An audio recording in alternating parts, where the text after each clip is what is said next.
All right, everybody, hit that like, hit that subscribe, turn those notifications on. Sports Hounds going live right now.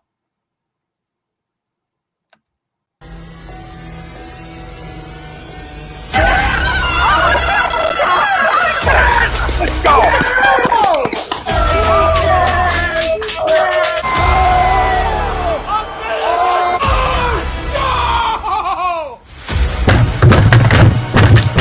This ain't the box like he forces this game, he stinks! Oh, shit! It's gone!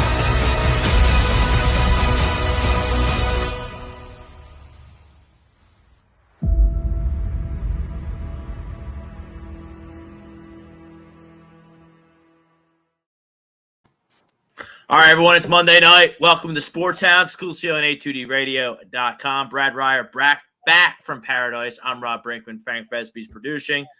Sports Hounds are live each and every Monday on Facebook, Instagram, YouTube, Twitter, Twitch, and Periscope. If you miss anything here on A2D Radio, Speaker, Spotify, Google Play, iHeartRadio, iTunes, wherever you get your podcasts, we're available for download. Don't miss a thing. Lot going on. We got a real basketball team. I don't know if you heard down there in Paradise, but the Sixers, the Ben Simmons saga is over. We got James Harden for them. Sixers are locked and loaded, ready for what hope to be a deep playoff run. They're playing the Chicago Bulls right now. A very good test. Third game in 4 nights. Early on, 21-15. Sixers down at home. So we're going to live react. We're going to dissect the Sixers. We're going to dissect the Eastern Conference. We're going to dissect the NBA post-trade deadline. About 19, 20 games to go here in the regular season. So, we're getting ready to play big boy basketball here in the NBA. And the East is going to be a gauntlet. Not going to be easy for the Sixers, even though I think that they're loaded and I love their chances. We got the NFL draft. Free agency starting soon. We're going to get into that. The MLB lockout continues. They still can't figure it out. But, sometimes between the time we set up the show, Brad, and when we go live at 7:30, we just get a bomb dropped on us. So we're leading tonight, not with Sixers live reactions. Bear with us because we got an absolute bomb dropped on us in the NFL in the form of Calvin Ridley, 25-21. Sixers down by 4, 3 minutes left in the first quarter. We're going to get to him. But Calvin Ridley suspended by the NFL for a whole year for, let's get the language correct here, at least a year for gambling on games during his hiatus while he was on IR with the Atlanta Falcons last season. Claims he only bet $1,500 on 3, 5, and 8-game parlays. First of all, if you need to have your head examined, Calvin, for trying to hit an 8-game parlay in the NFL, you might as well just take your money in the bathroom and flush it down the toilet. It's impossible to hit a single straight bet, let alone an 8-team parlay. Like, first off, that's the real crime here. 8-game parlays. Like, don't do them. If you're out there, and wait, he bet $1,500. He bet $1,500 on that. He bet $1,500. I don't know. He made bets between new information. Like, the story's still developing. It's still a relatively new story. I think the dates were between November 23rd and November 28th of last year. He made bets in totaling. So all his bets total were $1,500. Okay, I got you. So we're brought to you tonight by Aria Public Adjusting, 813-564-3364. Don't fight your homeowner's insurance alone. Contact Aria Public Adjusting. Get in contact with them if you have home or property damage. We're also brought to you by Dr. Paul Vidal, specialized physical therapy. 2 convenient locations in Burlington and Cherry Hill. But we're leading off tonight before Sixers rally with Calvin Ridley. There's so many, like the more you peel back this story, the more layers I discover, and the more it just absolutely stinks, Brad. First of all, I'm going to attack the 1-year suspension, at least 1-year suspension. That means they're leaving the door open for him to be suspended longer than that. I think that's an absolute joke. Not that he's suspended. He should get suspended. This should be a 4-game suspension. A whole season. A whole season is absolutely ridiculous and absolutely obnoxious. It's okay to batter a woman. That's okay, but it's not okay to bet. Which And by the way, every 30 seconds you have to see betting commercials on TV. But it's not okay. It's not okay to bet. Come on, Goodell, use your head. That's just Like ridiculous. Ray Rice. Did he bet? Let me. I guess the question is, and this is the same as the Pete Rose question. Did he bet on the Falcons? He did. He bet. The information we have now indicates that he always bet on the Atlanta Falcons to win football games. Oh, come on, then. Big deal. So he's betting on his team. So what? And by the way, he's not even with the team. He took a mental health sabbatical for the entire season last year, pretty much the entire season last year. So he's not even in the building. So he has zero way to affect the game. No, that's just the only thing you could possibly say is he's able to talk to his teammates and have, insider information on, the ins and outs of the league and what goes on in the building there in Atlanta. But any former player could potentially have that insider information as well. Look at politicians in Washington. They're allowed to own stocks. You're telling me they don't have information Rob Brinkman doesn't have about certain companies and certain stocks? They're so hypocritical. Look, I'll tell you what. When they have the garbage that they have on TV with the betting, I watch a Ranger game, okay? Every 5 minutes, they're changing the odds and changing the bets. And this is what they come up with. Come on, what kind of bullshit is that? It makes no sense to do that. I mean, what is the difference? If you want to punish the guy, punish him 4 games. 4 games. 4 games. 4 games. Ray Rice throwing haymakers at women in Atlantic City. I know this was years ago, but Ray Rice got 2 games for that. Video, direct Mike Tyson haymaker to the dome on a female, 2 games. What about that Greg Hardy? Greg Hardy, he got 10, right? Something like that. I think he got 10 because that's the second time he had a run-in with law enforcement over domestic abuse. Tyreek Hill and Kareem Hunt, awful situations. They got less than a year. I mean, a year suspension. When you just line your pockets with monies from these sportsbook, FanDuel, DraftKings, that's okay. Okay. I mean, they're hypocrites. It's anything that's going to put money in their pockets, that's okay. But if God forbid somebody's betting, I mean, that's silly. That's silly. Now look, if it comes out that Calvin Ridley, first off, this is even a moot point. But if Calvin Ridley was an active player and he's betting on the Falcons to lose, like that's another story. That's totally unacceptable. That's breach of ethics. That's breach of integrity of the game. The whole. But if you're away from the team, on IR, on a mental health sabbatical, whatever you want to call it, whatever he was on last year. You're away from the team and you're not playing. What's the difference? And he's betting on his teammates to win. I see no issue.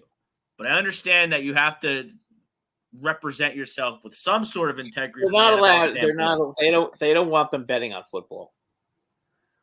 I mean, that's the way it is. They don't want them betting on football. Now they can bet on cards, I guess. They can bet on other sports. They're playing dice at the NBA All-Star game on the sidelines with hundreds. Yeah, hundreds, Brad. A bunch of hundreds laid out on the court. Oh, that's fine. But if there's a sports book involved, then that's fine. But it's legal. Did he do any illegal wagering? No. No, he used I forget which one he used, which sports book he used, but he made a bet on his phone, like billions and millions of people do in this country a day on their cell phone, and he's losing a whole year. I'm sorry, and then you have. I mean, how many scandals up in Foxborough are we going to sweep under the rug? Deflategate, Spygate, every kind of gate you can think of up there. I mean, they took away what? Tank Johnson, if you remember him. had a arsenal of guns that was enough to supply a terrorist army, and that guy didn't get a year suspension. Like, Bill Miller, this world really needs to get a grip on what's important in life. The dude bet while he wasn't even playing a whole year, but you can grope women, beat women, get involved with guns and theft, and not get a year. It's like Pete Rose not being in the Hall of Fame. Ridiculous. I'm sure the players' union will get behind and get it reduced. If not, what a shame. I mean, I hope so. They probably will get involved. I don't know how much they can really. Can they appeal? Well, usually, what is? I mean, is that a standard punishment, or Goodell just come up with? I don't know if there's a bylaw that if you get caught gambling, you're done for a year. I mean, if they have that and that was negotiated. But, and Bill, I could be wrong. So this has been ongoing. So the Falcons and Calvin Ridley and the players union, they've known this is coming for weeks, probably, right? Because once the appeal process is done and you have a definitive answer, that's when it gets announced as law. So I could be wrong, but I'm pretty sure that I'm right, that the appeals process has already played out for Calvin Ridley, and this is what he's got. Now, maybe they were trying to kick him out forever, and they settled on a year. I don't know. Yeah, I don't know. I'm not that familiar with the story. I heard about it today, but I was like, he got kicked out for a whole year. The second, and there's 3 layers to this that they all stink to high at. First, the hypocrisy and the hypocritical nature of the NFL. You want to sweep concussions under the rug, you want to sweep domestic violence under the rug, but the guy bets $1,500, which, based on what he makes per year, is betting within his means. That does not mean he has a gambling problem. Is he an idiot for doing this and getting himself in hot water? Yeah, a little bit, but a whole year. But a whole year. I mean, if you're going to do that, 4 games is more than enough. I mean, come on. That's a now. The second thing, if Calvin Ridley's doing this, what's he, the only guy in the NFL betting on games? Oh, we know that's not true. So I don't have concrete evidence. I shouldn't say that because I don't have concrete evidence, but common sense would dictate that there are more than one person. And the other aspect of that is you don't get caught the first time you do something. Generally speaking. No. He may have been told to knock it off, and he was this Calvin Ridley's first. I'm convinced that there's widespread gambling across this league. Now, guys are probably smart about it. And they may be betting with illegal bookies, and then nobody ever knows. Legal bookies, or they have, someone in their crew, their manager, whatever, placing bets for them. Yeah, so it's not technically in their name. But the NFL has a problem on their hands, because as a gambler, the little shekels that I bet sometime, my eyebrows are raised every time I'm betting an NFL game. Because if Calvin Ridley's doing it, I bet you other guys are doing it. Now you have, Brad, this offseason, 2 NFL franchises were accused of paying coaches to lose on purpose. Right, but nobody gets suspended there. So Brian Flores allegedly got, fired because of it. Kitty money, because he wouldn't kitty money for potentially tanking games in 2019. And the guy from the Bengals, not the Bengals, the Browns, Hugh Jackson,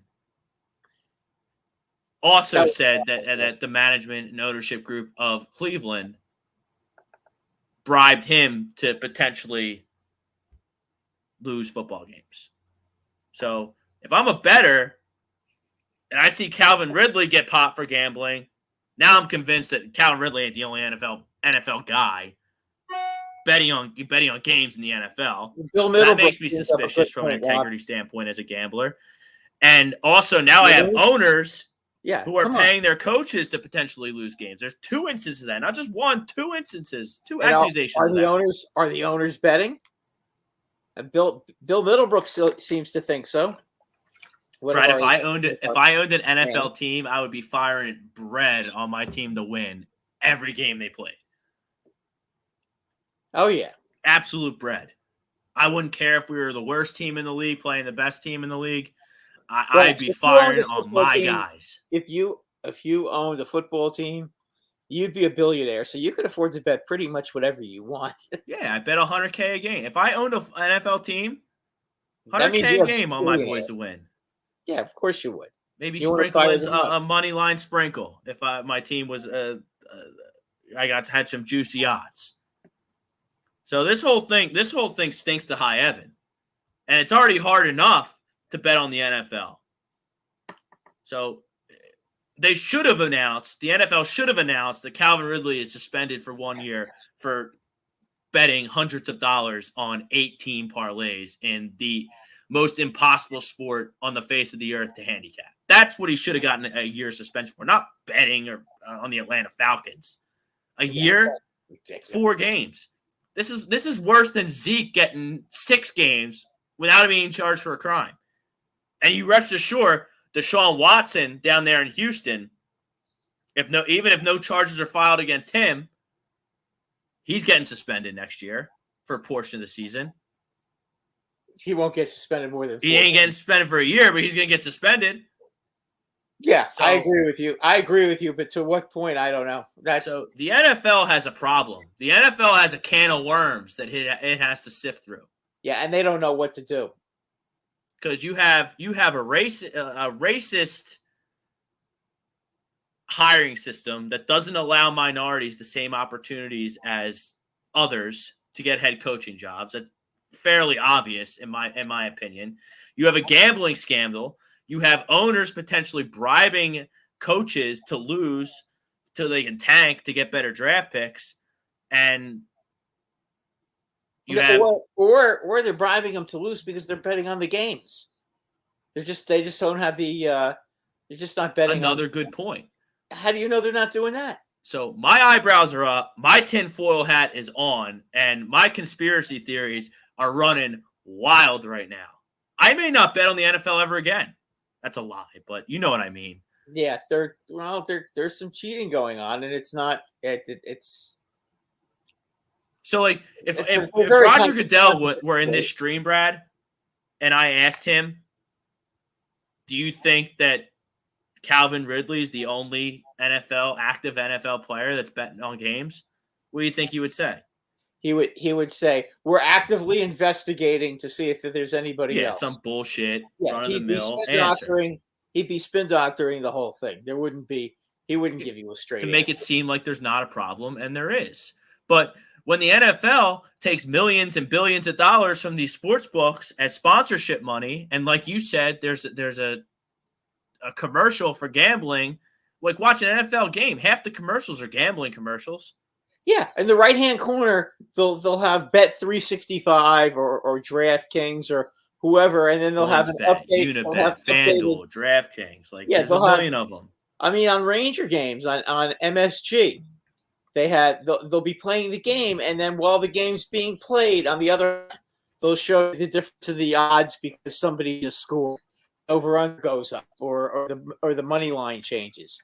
You know, it's just who needs to see it? If you want to bet like that, people who are that into it are going to be looking at their phones and checking the odds anyway. They don't need to put it on TV.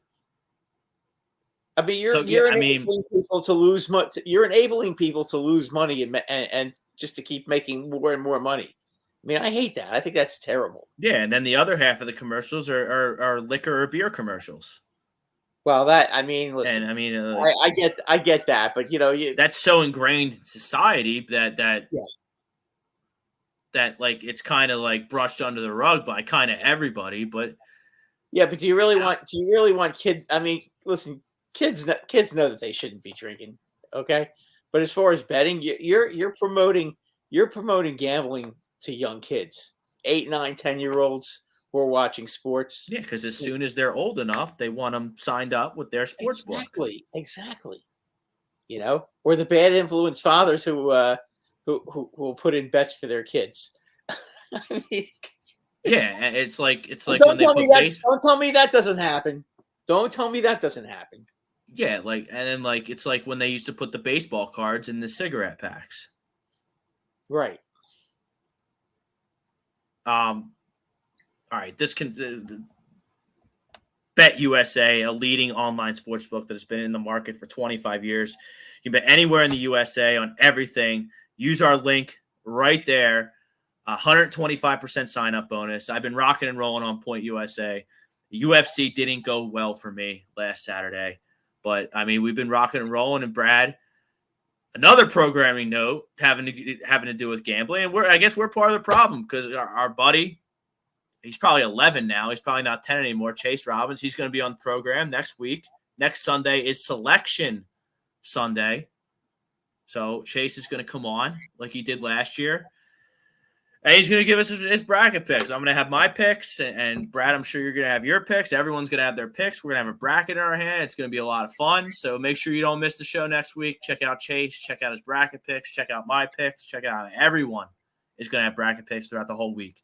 Next week on throughout A2D Radio, and then the next Thursday, Friday, the NCAA tournament, which I think is one of the two greatest days in sports.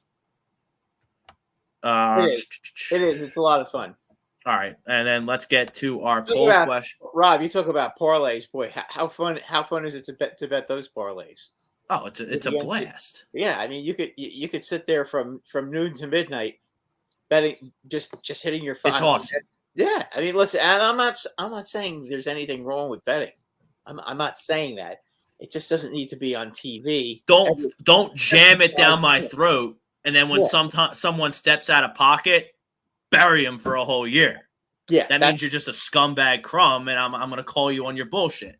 Yeah, because you can't sit there on one hand, support it and make all kinds of money off of these people, and then just kill somebody because they have the nerve to take advantage of the situation. I mean, as I said, if Ridley bet against the Falcons, you and I would be having a whole different conversation about this. But he should be. I don't even know. Yeah, it's stoned in like medieval punishments, like medieval brutal punishments, like stoned in Times Square. It should be caned for that, but caned something from like 1850. Yeah, that would never be socially acceptable today. That's what should happen. Or that bamboo thing they use in wrestling, right? When they start hitting somebody with that bamboo pole, or what do they call that stick? Yeah, the bamboo stick, the big thing. Yeah, whatever the heck that stick is. Yeah. The kendo stick. All right, let's talk some NBA. Let's get into it. Yes. Right, we haven't heard your opinion on You've been in paradise, but our poll question tonight, the Philadelphia 76ers will reach the NBA Finals. I'm going to defer to you, Brad. I haven't heard we haven't talked much. You were in St. Martin's living it up. How was that, by the way? Oh, it's St. Thomas, but St. Thomas? Yeah, St. Thomas. You're there a lot. Are you like the mayor of St. Thomas now? Oh, I love that place. Listen, I know I sent pictures on Facebook of all those incredible beaches. I have never seen so many unbelievable, spectacular beaches. I mean, I went with my brother-in-law. It was just him and me. Okay. And we just went to every beach every day. We looked at the top 10 beaches. Okay. And we decided, okay, we're going to hit all of them since we're there for 9 days. We've been to most of them anyway. And it was like each beach every day was nicer than the next one.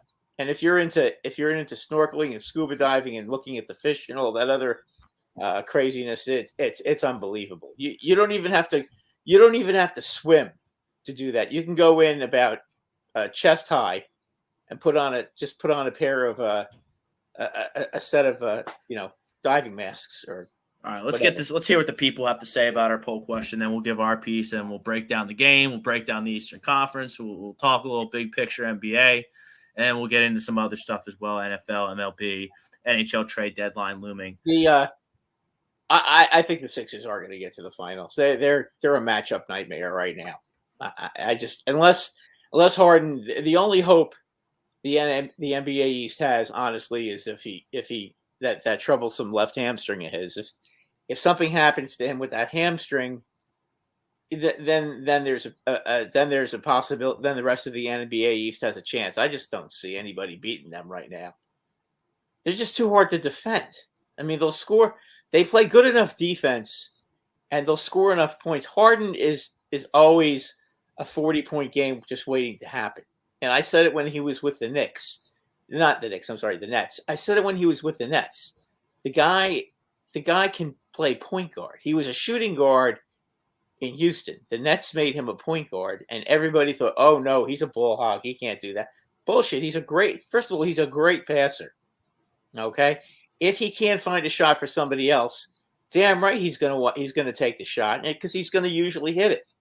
You know, and you got Embiid, Mr. Inside, and then you've got Harden, Mr. Outside.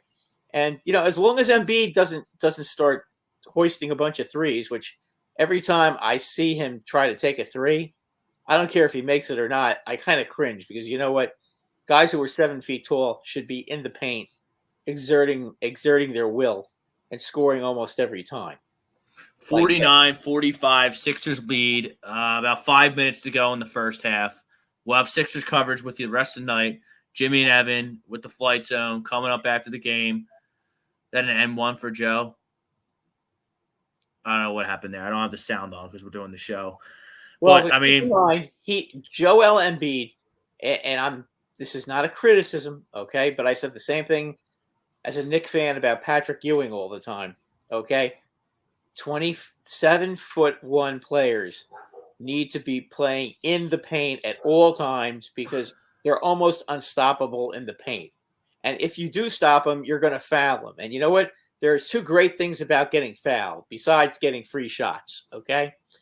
Number one, it stops the clock, okay? Number two, it stops the game. Now, as a result of it stopping the game, your guys get like a minute rest because they can just put their hands on their knees and take a break while the foul shots are being taken. So as a result, your guys will be better rested because when they're on the court, they're just standing there waiting for foul shots to be taken. Plus, again, the clock doesn't move either, and that's the whole thing. If a guy plays 30 minutes, if there's a lot of free throws being taken, you get 30 quality minutes because they're resting a lot on the floor if you're drawing fouls. And Embiid should be under the basket getting a lot of free baskets. Let Harden and Maxey take those shots from the outside. Stay inside, Joel. Yeah, and Joe is 83% from the line too, so he's that's the whole point. I mean, again, this isn't a criticism. This is just an opinion. I just hate seeing 7-foot players popping threes from outside. If you go inside, nobody's going to stop you. It doesn't make sense to me to do that. You know, now that you have an alpha on the perimeter, but I mean, how much, Brad, did he do that out of necessity? Well, okay, because you didn't have a dog on the perimeter. I don't want to see this now. I don't want to see him stopping and popping 3-pointers. I don't want to see that. If he wants to take a couple a game, okay. But you know what? Stay in your lane. Get onto the basket. You're the big dog. Nobody can stop you underneath. It's not like It's not like he doesn't have a good low game. He has an excellent low game. You know, go down there and create all kinds of problems. Get guys to foul out. Make sure you get to the line so everybody gets a rest and you get a rest and you get free points. You get free points. It's like calling a timeout because you get to stand there at the line. It takes forever to get everybody set and all that other crap. You know, you're like getting a whole 60-second timeout going to the free throw line. Well, Brad, the Sixers against the Bulls tonight, first half just about over. The Sixers are 15 from 18 from the line. The Bulls are 4 for 6. So that's an 11-point difference just right there. Exactly. That's the point. That's a point. And again, they're free throws. These guys are professional basketball players. Most of them are pretty good free throw shooters. Okay? A bad free throw shooter is a 60% free throw shooter. And if you've played the game before, if you shoot 60% from anywhere in the court and you're not a pro, that's pretty good actually. Right. You know, I mean, they're pros. They make 70, 80%. And as a center, Joel Embiid is unique in the fact that he's a terrific foul shooter. He's also a really good outside shooter. But you know what? He should be down low because he's unstoppable. And if you do stop him, you're going to foul him. Just that simple. So, like, And you then obviously he think out that of the game. So you obviously think the Sixers won the James Harden trade. I think that they improved their team on the James Harden trade. I think that the Nets also improved their team, and the reason I think that is because Harden, first of all, wasn't going to play there. He didn't want to play there. He was sick of Kyrie Irving. Durant was always hurt. He wanted to leave. Okay, and if he's going to leave, then you might as well get rid of him. I was saying that the Nets should trade Irving for, and you remember my railing about the Nets should go pick up Simmons for Irving. Yeah, I would have been all in on that. They needed somebody to stop. They needed somebody that could stop somebody. If you watch the Nets and the Celtics yesterday, okay, Tatum went for 54 points. Okay, do you think that Tatum would have scored 54 points if Ben was out there guarding him? No. Ben's scared. Ben's scared of the Celtics. If you remember. Yeah, but Ben's scared of everyone. Ben's scared of everything. Well, look, again, we'll see what happens when he's with Brooklyn. He doesn't have to score when he's with Brooklyn. He just needs to play. Good point. All right, Thomas Arnone, he's all Sixered up. He thinks they're going to the finals. Look, this is like when you talk about like which I didn't have much patience with the process just because of like the optics of it and like the blatant disregard for competitiveness for this long in a major market like Philadelphia.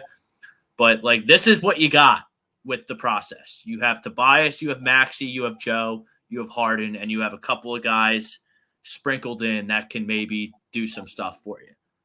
This is it. So the time is now to go. So for that reason, I am going to agree to the poll. I think Milwaukee is going to be a very tough out. Chris Middleton, not even Giannis. Giannis had a bad game. Giannis had 2 points in the second half yesterday, 19 points overall. A pretty pedestrian game by Giannis standards, but Chris Middleton picked him up and scored 44, and Drew Holiday gave you 39 rock star minutes, and you're able to beat the Nets. So that's the matchup that I have my eye on. I'm not worried about the Nets, not worried about the Bulls, not worried about the Heat at all. Boston, it just worries me because it's a rivalry, and they've been a thorn in the Sixers side for years now. But when push comes to shove, I don't think the Boston Celtics can beat Harden and Embiid and Maxey and Tobias 4 out of 7 times in the playoffs. I agree with you. However, again, I just would be a little bit concerned about Harden and that left hamstring.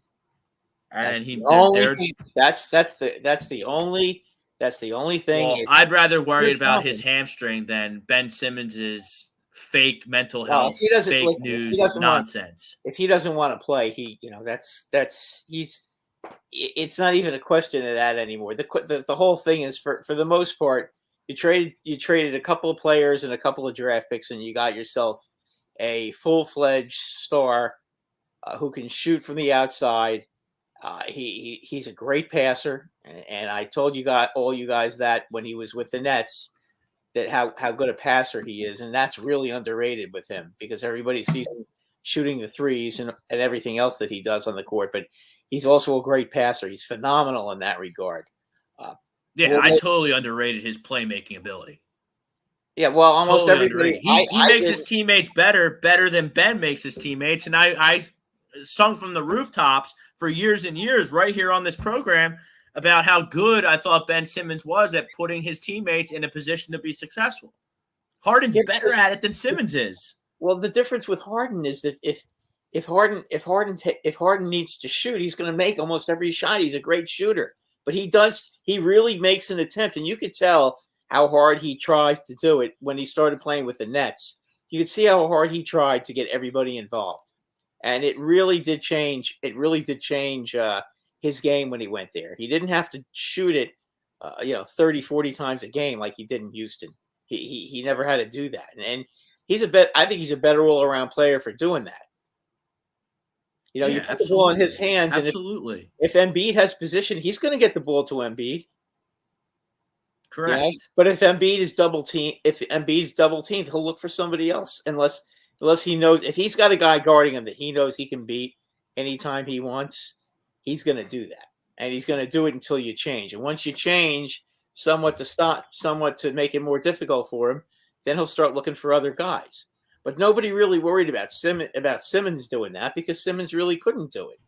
Wasn't something No, he you were wanted to do. 4-on-5. Simmons, you're playing 4-on-5 on the offensive side of the floor. You can't do that in big time playoff And basketball games. You just can't. By the way, Harden is real good at the foul line too, so don't foul.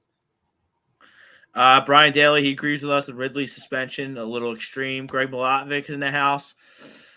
Check out Greg on A2D Wednesdays and the Sunday flagship show, Agree to Disagree. He disagrees to the poll, so he's not as Sixers up as me and you and Tom Arnone. He doesn't think the Sixers are going to go to the finals. Look, I don't want to sit here and say you need to win a championship for this season to be a success because I don't think they're that far ahead of everyone for me to be saying things like that. But if you don't at least get to the Eastern Conference Finals this year, they're getting to the Eastern Conference Finals. There's no question I've about that. thought that before, though, Brad, and yeah, it hasn't happened yet. Rob, this team's going to score 120 points a game. They've never had that. The only year they didn't have that, the one year they did have that was with Jimmy Butler, right? You know, and it took a miracle shot to beat him. Right, and that team clamped down. This is more of an offensive team. Yeah, this team can score and score and score, and they are, as I said, they are basically a matchup nightmare. Excuse me, for any team that has to play them, and it's very hard to defend because if you try to lock down Embiid and you try to lock down Harden, Maxey's going to go off. You know, they've got too many guys, and Tobias is not a bad player either. You know, he can score some points too. He's in a supporting role now because of the two guys that are going to get the most shots. But excuse me, still, how do you stop a team like that? Jake Farrell, he agrees to the poll. This is only Harden's 5th game in a Sixers uniform, so the chemistry will only get better. By the way, this team looks like, even though it's only been 5 games with Harden, it looks like they've been playing together for years. Like, this has been just a seamless transition, and that just speaks to James Harden's ability to morph, being a team guy. James Harden, team guy, fitting into this Sixers plan, this Sixers locker room seamlessly.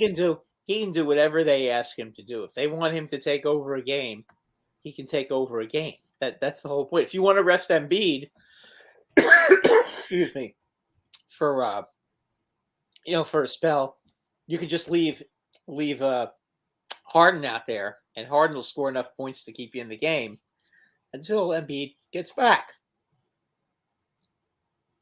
The only thing I'll say about this hamstring management thing that we did in Miami, if you're going to sit Harden, just sit Embiid too. I don't see the point in playing Embiid if Harden's not going to play. Just have Maxey go out there with Tobias and try and get a chemistry established with your second unit. Well, now that you got Jordan to come in to give Embiid some minutes, you can do that. Yeah, DeAndre Jordan, that doesn't do anything for me. No, but DeAndre Jordan's old and past his prime. But he's a legitimate backup player. He's going to come out there and he's not. He still can get some rebounds for you. He can still play defense. I mean, he was never an offensive player anyway, but he can still go out there and take up space and give you a representative type of defense. I think as a role player on a good team, I think he can handle it. Okay, we'll see. I mean, I don't know if he's active tonight. I know he didn't play on Saturday in Miami, unless I missed it. Yeah, I don't know if he played. I haven't seen him yet. Now at halftime, but I mean, we'll see. Well, I hope it works out. I hope he can give you something. Tom Arnone, this team's dangerous. Pete Evans disagrees with the poll. I think it's the Bucks again. I mean, that's the collision course. Bob Brinkman, Sixers should make it to the finals. Maxey will get better as he plays more. Bill Middlebrook, never seen a guy go to the line more than Embiid does. He literally can go to the line every possession. Not saying they're not fouls in the new league, but you had to tackle Shaq to get a foul back in the old league. Too many touch fouls in the league these days. Wayne Miller, he's checking us out on YouTube. You know, he's Sixered up. A lot of people are excited, myself included. I'm never excited about the Sixers, but this team is a lot of fun to watch. And going back to Tom Arnone's comment, this team is so dangerous. Like it's a flip of the switch. I mean, they were down 18 against Cleveland at home on Friday night, and they win the game going away. Like it's just not even the way this team can get up and go and score. It's just unbelievable. They have the ability to score 40 points in a quarter anytime. That's having a big time offensive team. That's the difference. They haven't had that. They've always been a good team, but they've never had the ability to just explode and score points in bunches like they do now. You can't. A team like that, you can't be a team like that with Ben Simmons on it. No, but you can be with James Harden. That's correct. There's a big difference. There's a big difference. Look, Simmons has some quality points. Okay, he can play defense. He can guard almost anybody. He'll give you 10 to 15 points a game, but you know what? He's not gonna be an option for you down the stretch. He shrinks in big moments because he gets scared and he can't shoot foul shots. So you can play like they played Hack-a-Shaq in the 2000s. You're playing Hack-a-Ben because he can't knock him down. Yeah, but the difference between Hack-a-Shaq and Hack-a-Ben and that sort of thing is that Shaq would get 40 points anyway a game, or 35 points or whatever. You're right. Yeah, mentioning Shaquille O'Neal and Ben Simmons in the same sentence is extremely disrespectful to the Diesel. Rob, and I mean, listen, I got to be honest, okay? The greatest player maybe in the history of basketball, other than Michael Jordan, who was Wilt Chamberlain, who, by the way, played for you guys. He wasn't exactly a prolific foul shooter either. As a matter of fact, he was freaking terrible at the foul line. But you know what? It doesn't matter. If you keep fouling him, even if he keeps making 1 out of 2, if he goes to the line 30 times and he's making 20 foul shots, does it really matter that much? No, we just and like this, Harden's good at foul shots. Embiid's good at foul shots. Harden and Embiid are outstanding foul shooters. Like we're done with this Ben stuff. Yeah, you don't have to worry. But the difference is Ben is not going to put 40 points on the board for you the way ever. No, not the way Shaq could. I mean, you couldn't. I mean, there's a difference between Hack-a-Shaq and Hack-a-Ben. Ben doesn't want to shoot anyway. So if you're putting him at the line, you're putting him somewhere where he's not comfortable. Ben Simmons is incapable of taking over a basketball game at this level because of what he can't do. Doesn't mean he's not good, because I've always been a proponent of Ben Simmons' skill set. But like James Harden, like, do I care that he's not a good a defender as Ben Simmons? No, because he's a better facilitator than Ben Simmons, and he can light you up. He's a 50 burger waiting to happen. When he's playing with Brooklyn, okay, he's not going to take a big shot anyway. Either Durant or Kyrie are going to take all the shots. So I mean, the thing is, he might be a pretty good fit in Brooklyn because Brooklyn needs somebody who can stop somebody. Okay, they need somebody who can play defense. I mean, as I said earlier in the show. There is no way. I think Tatum put up 54 points yesterday. There's no way on earth that Brooklyn would allow him to get 54 points if Simmons was playing. That wouldn't happen. Don, we're at halftime here of the Sixers game. We'll get you rocking and rolling when this second half starts. Reacting to the game here, talking some NBA. We talked some Calvin Ridley earlier. Just the total bombshell, a year suspension for gambling. NFL is a joke. Where's that clip from Tom Arnone? Tom Arnone, NFL is a joke. You hit a woman, you only get 4 games, but if you gamble, you get a year. It's also nuts. if you do it twice in a season, you get what, as I said, Greg Hardy. I mean, he was ridiculous. Or Tank Johnson having having like what a 50 gun arsenal, of MK whatever the heck they're called. Was there another guy on the Jets? The dude from Temple, the defensive lineman. They did have one kooky guy, Richardson, right? Was it Richardson? I thought it was Richardson. I thought he was from Temple. He had a bunch of guns, and he had his 9-year-old nephew in the car, and was going like 100 miles an hour with. That was Richardson. Like AK-47, was it? Yeah, that was Richardson. Yes, they traded him after he did. Was he from Temple?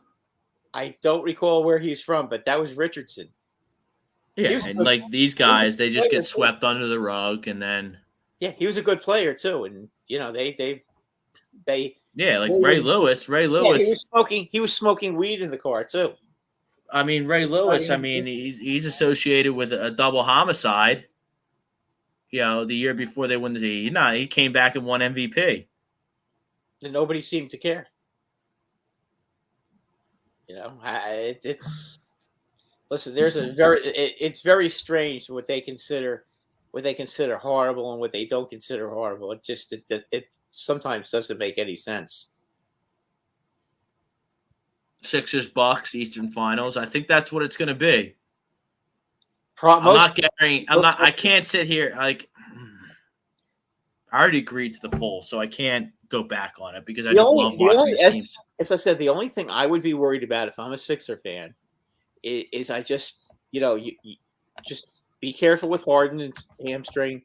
Make sure you're able to rest him when you can rest him.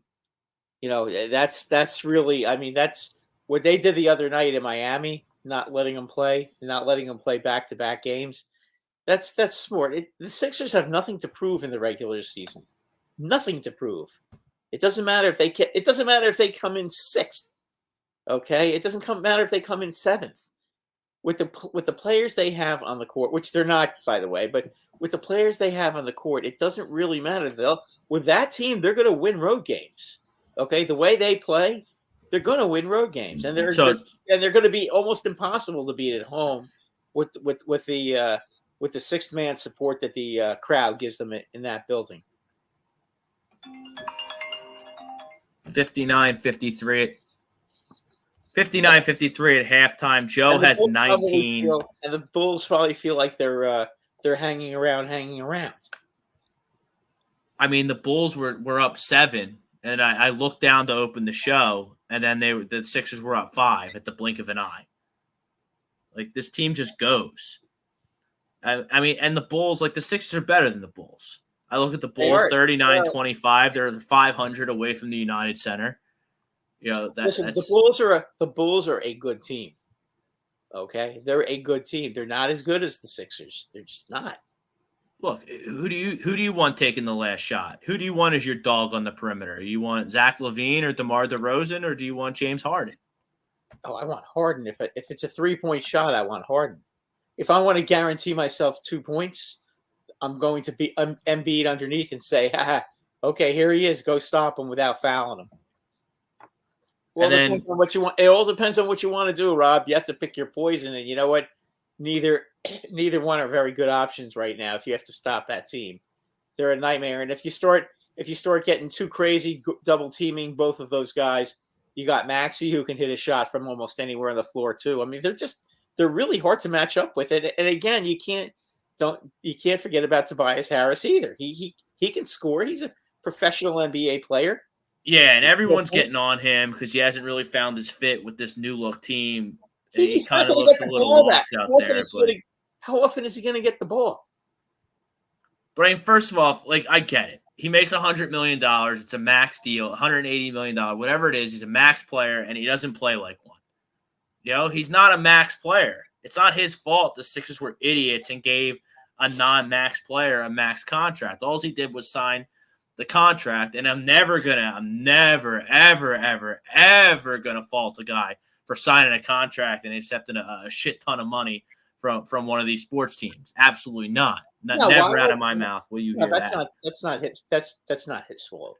So Tobias, I mean, look, he's gonna find his niche with this team. He's trying to do too much right now.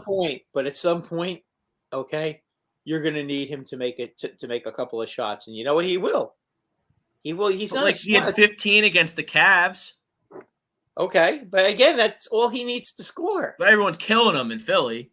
But like, how many points? There's only one basketball. That's like the whole. They already score $130 a game. I don't have the exact averages in front of me, but they score a lot of points. Yeah, how many? Harden. They run up and down the floor. They get to the line at will. Joe can do what he wants. Harden can do what he wants. And now Maxey has just like skyrocketed when he doesn't have to be the primary ball handler. Much better suited to be a two guard. So they score a lot of points. So if you got three guys getting 30, and then your fourth guy's getting 15, and Tobias is 6 points at halftime. Okay, you're on pace for 12. Maybe you get the 15, 18, 20 if you hit a couple shots in the second half. That's good enough. You got to cover up the paycheck with Tobias Harris. At this point, the idea is to win a championship. You can't sit there and worry about what guy is scoring how many points. That's not the idea right now. The idea now is to win a championship. You've got to stop worrying about how many points somebody scores and how many points somebody doesn't score. The idea is to win a championship now. The idea is to just keep winning, try to stay healthy. Just be careful with Harden and be careful with And like you haven't really got it's 59-53 at halftime. If you're just joining, you can't watch the game. Whatever, keep it locked right here. The rest of the night, we get the rest of the sports towns. We got Flight Zone coming up. Right after this, I'm sure they'll be talking heavy Sixers. So Joel Embiid with 19. Then you got like Harden's got his 11. Harden's also got 6 assists. Then you have Tobias. Maxey only has 2. Thibault with 5. Niang has a couple threes. He's got 8. And then you got 3-2-3 from DeAndre Jordan, who is active tonight. He's got 6 points. He's played 6 minutes. He has 2 points. He has 2 rebounds. Milton's got a 3, and Danny Green's got a 3. So, I mean, and you have 59 points. The only guy who's playing like has an obnoxious point total, Joe with 19, on pace for, high 30s yet again. That's the only guy that's really having a dominating scoring performance, and you have 59 points at half against a good basketball team in Chicago. Exactly. There's only so many stats that can go around for this team. And like you said, Brad, who cares about individual stats? It's time to complete this process and go win a championship. Listen, Embiid is in his prime right now. This is when it's time to start winning championships. What is he, 27, 28 now? Yeah, 28. He's 28. Sure, okay, 28. So from 28 to 32, it is gonna be his top years. Okay? Now it's time. It's time to win championships. Keep these guys healthy. Okay? Let them distribute the ball. I mean, that's all they really need to do at this point is just play as much like a team as you can, and you'll be fine. I mean, as I said, they're a matchup nightmare. You can't. It's very hard to be able to stop all these guys. Okay, there's not too many teams who can do that right now. Who have the ability? Milwaukee, maybe. Okay, maybe Milwaukee. If you go out into the West, Phoenix is pretty good still, obviously. But now Golden State, maybe. I don't know about Golden State's really good. Golden State, okay. Well, Golden State, maybe. I mean, they're still missing Draymond. They're still missing James Wiseman, who was, the first pick in the whole draft. They'll be back before the playoffs. Yeah. It doesn't matter where they finish as long as they're in the playoffs. If they're healthy, nobody's going to want to play them either. And how I feel. My buddy. Phoenix is really good too. So, I mean, they're not going to go away either. So. I hope the Sixers play Phoenix in the finals because I'll put 500 on the Sixers to win that series. 500. Well, I'll double my biggest bet ever. I'll put 500. You want to know why? Because my buddy Chris Paul, give it up like he always does. You see that crumb in the All-Star game, Brad? But it might be Curry. That's the difference in Curry. Right. That's not. I won't put $500 on the Sixers if they're playing the Warriors. No. But if they're playing Chris Paul and the Suns, 500 on the Sixers. I think the Sixers will find a way. Post the bet slip to the A2D social media too. So it'll be a fun that'd be a fun but series. I mean, Chris Paul, that guy's such a loser, man. Well, Did you see him in the All-Star game? He went in the All-Star game with a broken thumb just so he could get an assist, so he could keep his All-Star game assist streak alive. Did he learn that from Carmelo Anthony? I guess so. Well, they're all buddies. Yeah. Don 19. Who's your two teams in the Western Finals? I think the Warriors and the Suns. I mean, look, I like John Morant as much as the next guy. Like, he's terrific, and he's going to be a star in this league for a long time. And I want to say Memphis really bad, Don. But, I mean, the Warriors and the Suns are just – they're on a different level in terms of the Western Conference because the Lakers stink. Memphis needs a secondary star to Morant.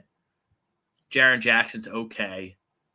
Young guy at Michigan State, but they need another guy down there in Memphis for me to put him on the level of Phoenix and Golden State. The Lakers stink. We don't have to hear Utah won't win either because they just Utah. I mean, it's tough. Like, first off, their second best player is a center, a defensive-minded center. Now, can he go off for points? Like, sure he can. He's a pretty good player, but he's not a force like Joe down there. No.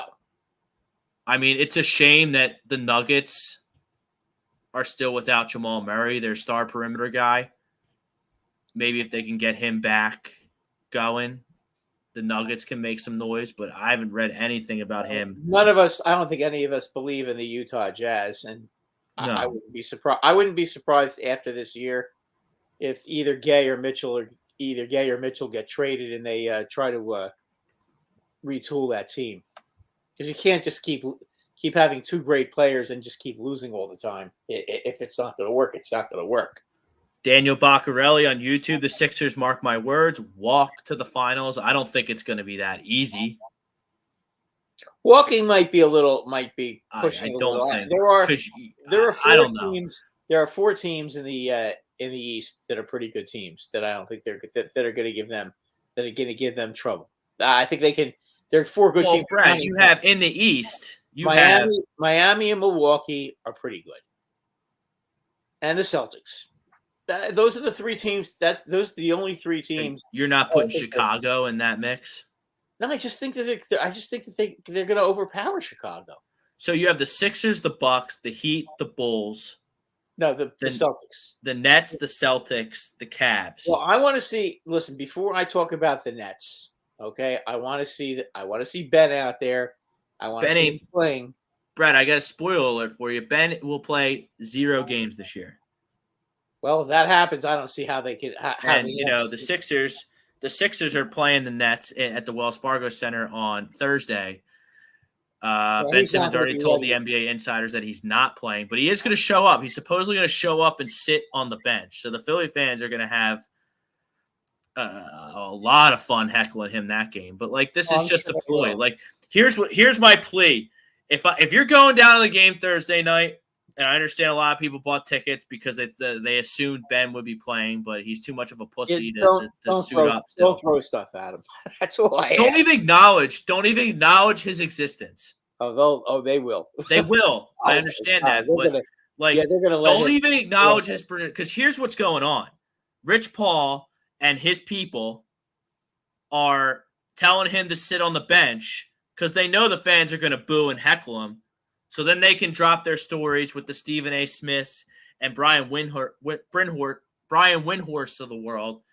See, this is what Ben dealt with. See, they're booing him. He's not even playing. Philly fans are monsters. They threw the snowballs at Santa Claus in 1964. The whole thing. So it's a trap. Philly fans going to the game on Thursday. It's a trap. Don't fall into it. Don't even acknowledge Ben Simmons' existence. The Sixers are going to absolutely destroy the Nets on Thursday. They're allowed to give him a hard time. I can't. Don't even acknowledge his existence.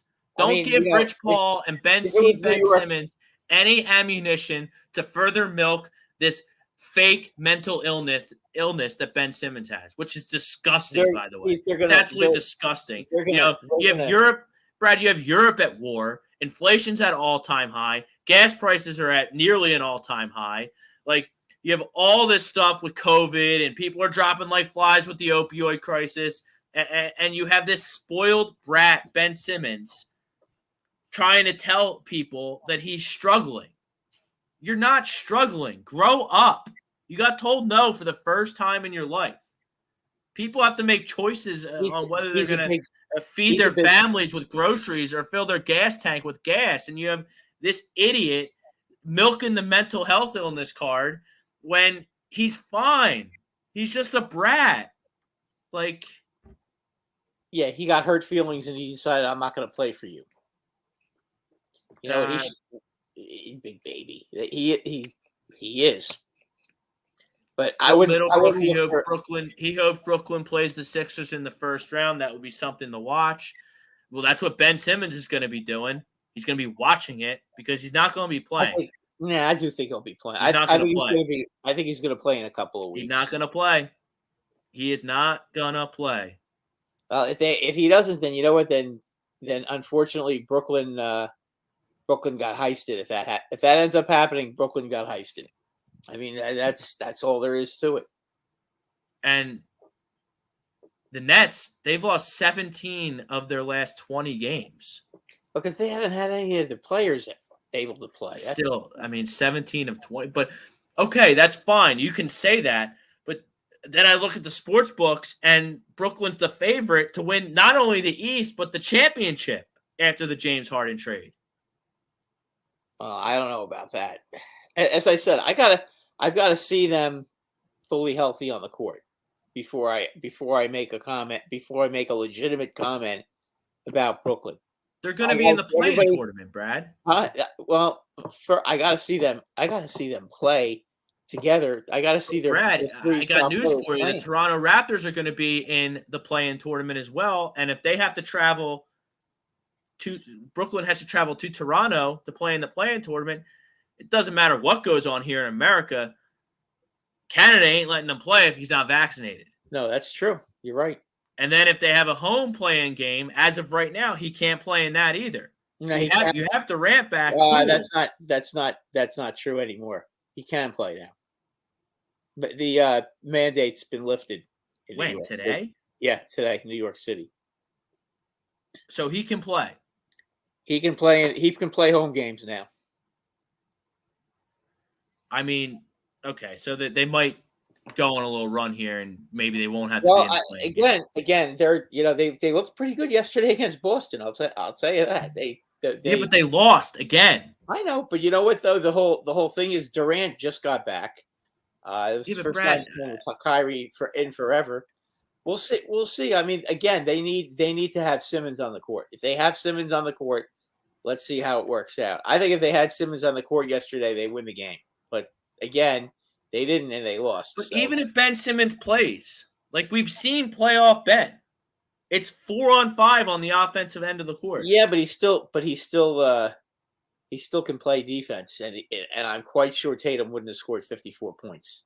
So I said they had nobody to guard him yesterday. Okay, and that is the strength. Look, you can't win in the playoffs against a legit team like the Sixers or the Celtics or the Bulls or the Heat if you're playing 4-on-5 when it's nut cutting time and you're grinding out half court possession after half court possession. You can't do it. You can't have it. Not when you have Durant and Kyrie, you can.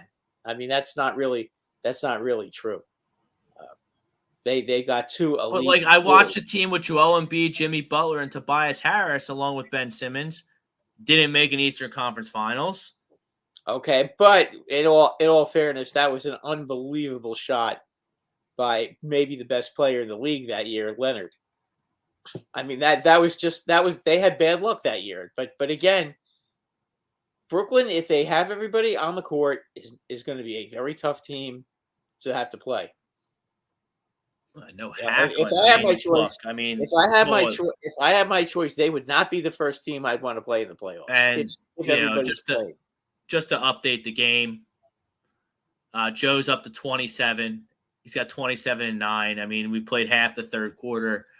Joe scored 8 points already in half a quarter. He's up to 9 rebounds. Sixers have ballooned up to a 12-point margin. They were up by 6.5, and so they've doubled their margin against a good basketball team in the Chicago Bulls. This team just goes. They were minus 240, by the way, tonight. I took the Sixers. It was Sixers minus 7.5. Look, I see the Sixers minus 7.5. Well, I'm talking about the game. I'm talking about, just betting on them, even money. Right, the money line. Yeah, the money line. I mean, yeah. Well, I saw the line was 7.5, and like that just screams out Sixers to me. Means a lot of people were betting Chicago, I guess. I mean, yeah, but I mean, it's third game in 4 nights for the Sixers, and you just got smacked by the Heat. But you're at home. But you're at home. One of your star players didn't play against the Heat. But 7.5 against a good team like the Bulls, that's telling to me. The Sixers are one of the best teams in basketball. I don't think the Bulls are one of the best teams in the NBA right now. They're Brooklyn good, right now today are still a 9 seed. They are a legitimately good basketball team. The Bulls. They are not a championship level team right now. Bill Middlebrook, Brooklyn right now are still the favorites to win the East, and they're the 9 seed. Hope Philly gets Brooklyn in round 1. That would be great to watch. It would be. That'd be fun if it'd be boring. I think it'd be boring to watch. I mean, it's. What do I have to watch it for if I already know what's going to happen? What do you think is going to happen if the Sixers? No, I couldn't. We're going to win. You can't guarantee that. That's Bill Middlebrook. I mean, you're so convinced that Ben Simmons is going to play basketball games this year. I'm not convinced at all. I'll believe it when I see it. I think you're getting a little carried away about him not playing. I think he's going to play. I mean, I can't believe a guy with competitive spirit, a professional NBA player with competitive spirit would want to sit out and not get a chance to get even. What about what you've seen from Ben Simmons in his career suggests that he has a competitive spirit? I don't know, Rob. I do know that he averaged 17 points a game. Had a hell of a lot of triple doubles and can play defense. So I mean, you're making like he's not he's a paraplegic on the court, and that's not the case. No, I've never said. I've always been an advocate of Ben. You're underestimating the fact that he's not he's a pretty good player. You put him out there. I do. I think in the right set. Yeah, but Brad, he's never gonna look at Tyrese Maxey. Tyrese Maxey he's better than Ben already. I'll take Maxey over Ben right now, all day and twice on Sunday, because he's actually developed his game in the short time he's been in the league, and he's exponentially gotten better each and every day. Ben Simmons is the same Ben Simmons now that the Ben Simmons always was, is the Ben Simmons that's going to be here 2, 3, 5, however long he plays in the league. He's going to defend. He's going to push pace. He's not going to hit foul shots. He's not going to shoot the rock. That's why they play the game. I don't think you can guarantee that they're going to be, and that's not a matchup you want in the first round. You don't want to have to play them. I mean, there's other teams that you'd be better off playing besides them. Again, are you sure about that? What, in the first round? You really want to play them in the first round if they have Simmons? I'd rather play Brooklyn than Boston in the first round. Well, you're not going to play Boston. Are you sure? What are these standings? They're not going to play Boston in the first round. That's not very likely to happen, I don't think.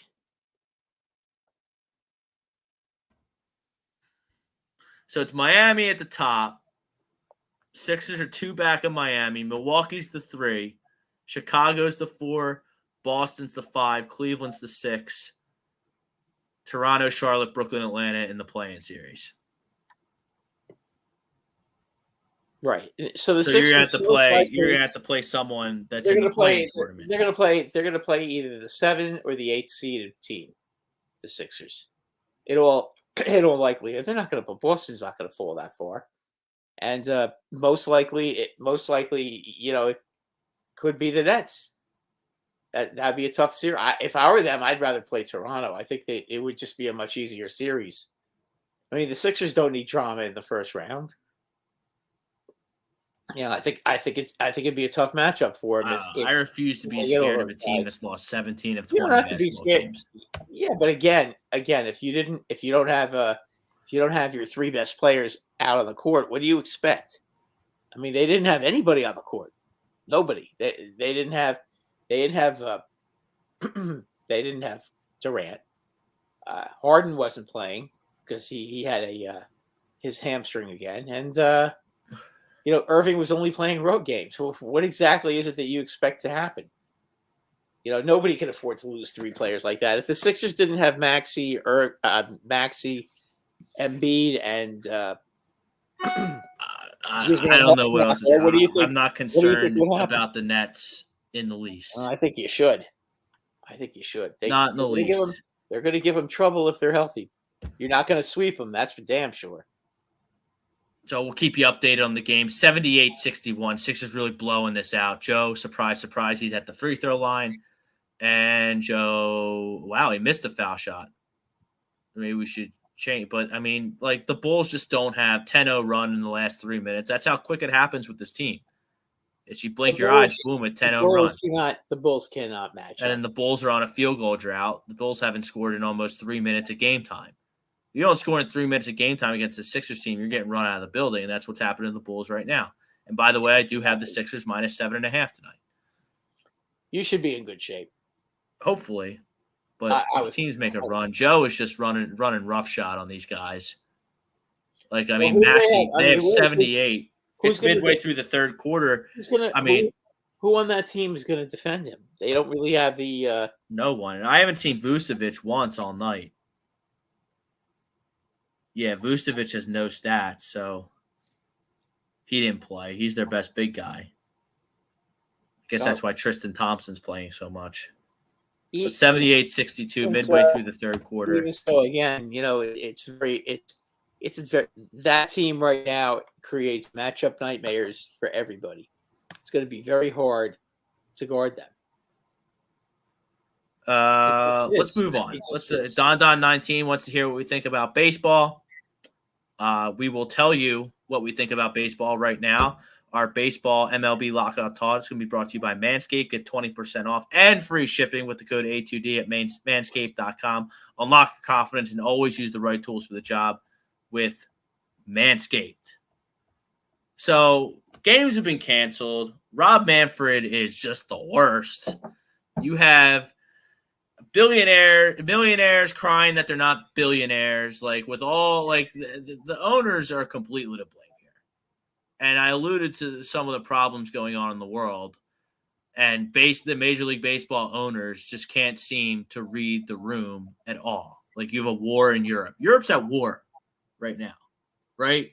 You have the pandemic. You have the opioid crisis. You have inflation. You have gas prices sky high. You have groceries have never been higher.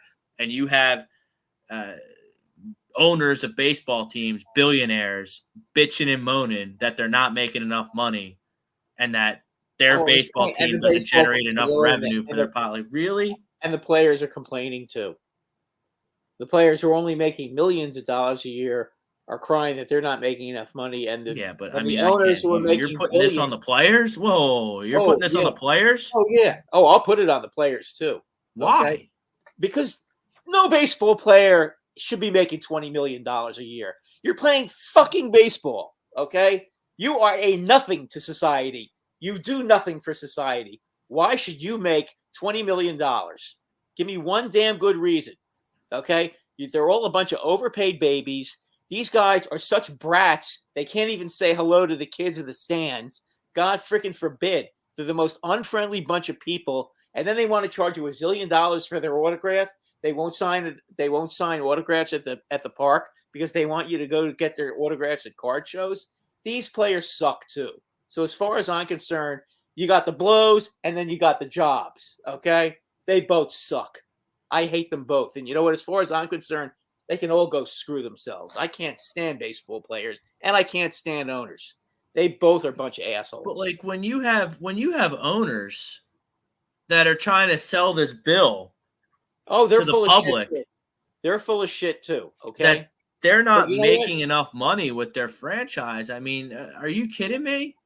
Well, you don't lose money with a professional sports team. Again, here's what I'm gonna say, Rob.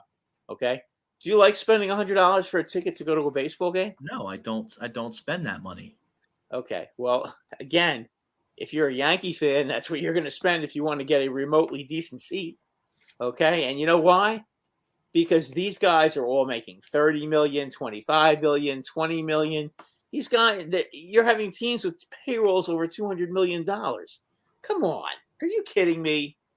I mean, it's just the whole thing is ridiculous. And I get it. Yeah. They're so wonderful. They're such marvelous athletes. Okay.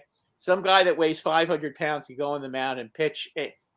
That's just some kind of a great athlete. Put them on freaking ice skates and let's see how good athletes they are. Probably fall all over the place. You know, Rob, I can't stand how much money these guys make and then they bitch. Okay? They got to feed their family. Latrell Sprewell, I remember him. Oh, you can't give me only $18 million. I want $25 million because I got to feed my family. What are you talking about? I mean, what are you baseball players, the minimum salary is $700,000. Okay? $700,000. And these guys cry that they're not making enough money. You play 4 years and you make $700,000 for 4 years. That's $2,800,000. Okay? Take away the taxes. It's probably, $1.5 million? How many people get the chance to make $1.5 million in their lifetime? Okay, that's a lot of freaking money. And they're crying about it. And then after that, it's not like they have to stop working. They can go out and get real jobs after that. I don't want to hear it from either party. I don't pay any attention to this bullshit because I'm just so sick of it. This is like the 50th time this is going on with these two, with the baseball union and with the owners. They're both pathetically horrible dirtbag people. Okay, and for Max Scherzer, by the way, he's making $40 million. Hey, Max, I don't want to hear what you have to say. Shut the hell up. You're making $40 million. You shouldn't say one word, Jack. Not one word. Period. Okay? I mean, really, these guys are so overpaid and it's so ridiculous. One baseball player is not going to make a difference on a team. Okay? Basketball, I understand. Okay? There's only 12 guys on a team. Okay? They only play 40 home games. Okay? You get one superstar on a basketball team, he's going to bring in all the fans. He's going to bring in all the money. And you know what? They're going to be a real good team because he can dominate the game. Okay? One great baseball player is not going to win anything. Okay? Just ask Ken Griffey Jr. what happens when you have one great player on a team. Bill Middlebrook, I hear too much about it being on the players. That one owner made $63 million in the past 3 years. How many players make over 20? If you owned a business, you'd want to make more than your employees. Don't tell me that these guys don't make more than their employees. New York Yankees are a $5 billion franchise. I'm picking on the Yankees, and they're my favorite team, but I'm going to use them as an example because I know a little bit more about them than I do some of the other teams. The New York Yankees are a $5 billion team. $5 billion team. Right. For Hal Steinbrenner to even complain one iota about how much money he's making right now, this is why it makes me so mad, and it makes me want to just take him and crumble him up into a little piece of paper and throw him in the trash. Because you know what? You have a $5 billion contract ball club that your father paid $10 million for in 1971. Okay, you make more money off of your baseball network than most teams make from money in the stands. Okay, from people going to games, and you're bitching and moaning about the the salary cap. You're mad because you don't want it to go from 220 million to 200 from 210 million to 238 million. I mean, it goes two ways, Rob. That's why I can't stand the owners either, because they're all full of shit. Okay? When you have to take out a second mortgage to take your family to a baseball game, that's right. Disgusting. That is positively disgusting. Okay, America. I hear you on all that. It's 162 games. You play 162 games. You have 81 home games. There is plenty of games that you can sit there and you can make money off your ticket sales and off your concessions, okay, and off your TV contracts. You don't have to be charging. You don't if the players aren't making as much money. Do you think that if anybody who thinks that players' salaries don't have anything to do with why the ticket prices are so high have their heads in the sand? Bill, Brad, Okay. yeah, I mean, you kind of lost me with your wording there, Bill. I don't know what side you're on. Are you on Brad's side or are you on my side? I think it's wrong that the owners are just as bad, Rob. But I'm telling you, the players are the problem. I don't like Every these. time you I have don't to like these loopholes that prevent guys from getting paid. That these teams can keep like a guy like Wander Franco down for a week, and then they get a whole year of control over him because And he's down for a week. How much money is Wander Franco going to make in his career?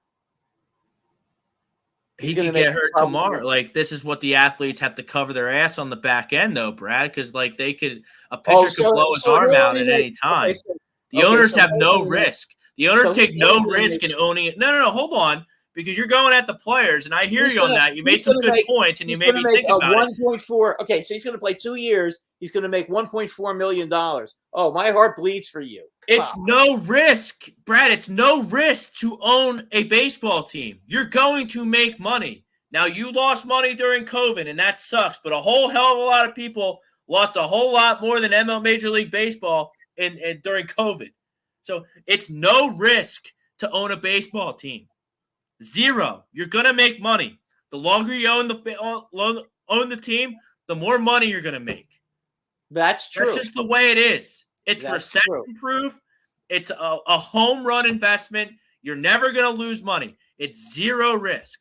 The players take all the risk to line the pockets of the owners. So if the players have a gripe, the owners shouldn't be laughing them off and canceling games. And there's going to be zero baseball play this year, folks. You want to know why? Because now that hyena Manfred is just watching his sport crumble under his watch, and he's at the press conferences laughing his ass off at canceling opening day, one of the greatest days in the year of sports, at least in my opinion.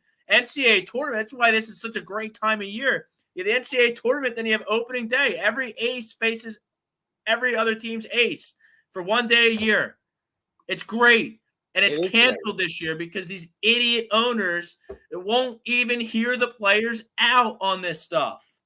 Well, they could. You got to pay out to the people who help you grow and help you have a recession-proof investment in owning a sports franchise. You got to pay them out. You got to listen to them. If they don't want the shift, take the shift out. You know? Well, they are taking the shift. They want bigger bases, whatever they think that's going to do for them. Prevent injury, prevent collisions. I don't know. But bigger bases. Then they should get that. If they want a bigger pool, so these young studs that come up get paid their fair market value, then that's what they should do. How much money is Wander Franco going to make for the Rays during his career? Well, he's going to make $700,000. A whole hell of a lot more than his salary is the correct answer, Brad. Well, he's also how much money has Mike Trout made for the Angels? He's signed a $400 million contract. And he's going to bring in more than $400 million of revenue while he's on that team. You sure? Over what was it? Like, look at the Phillies. Let's take the Bryce Harper. 3 years, $13 million, $330 million. That's $25 million a year. But I think Bryce Harper.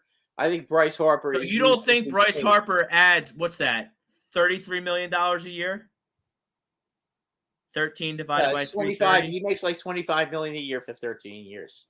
$25 million a year? Yeah, something like that. So you just said how you have to take out a second mortgage to take your family to a baseball game to go see Bryce Harper play.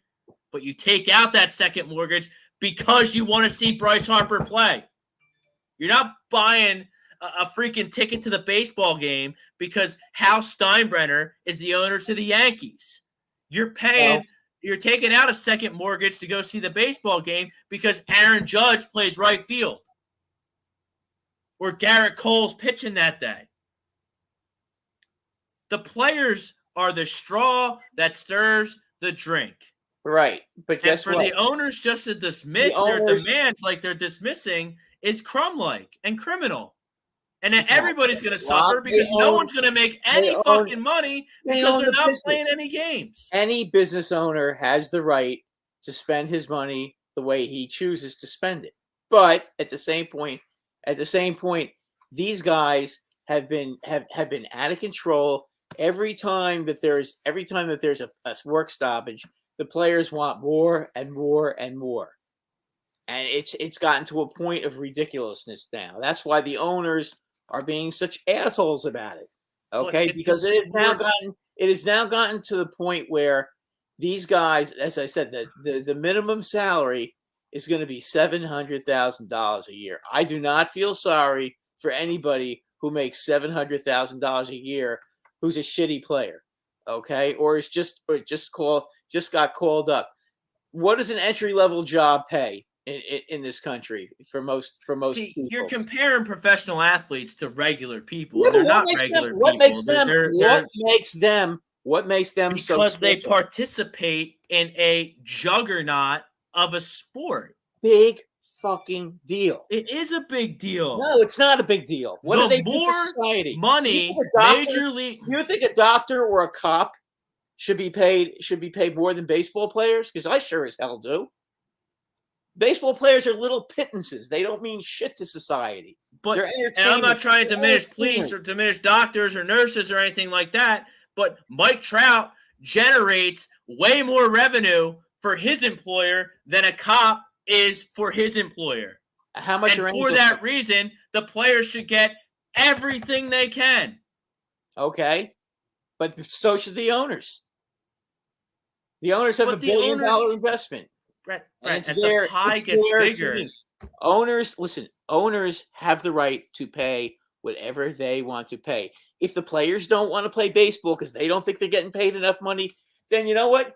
Get in a fucking truck and drive a truck across the country and make some deliveries. I don't want to hear them complaining about how much money they make. They make way too much money to be bitching. I mean, that's just archaic, simplistic thinking, in my opinion. When guys make $40 million a year, that is bullshit. To play baseball? To play a kid's game? Come on, Rob. That's ridiculous. But the Yankees are worth $5 billion. That's right. They are worth $5 billion. Because of Hal Steinbrenner? No. Because of the players on the field.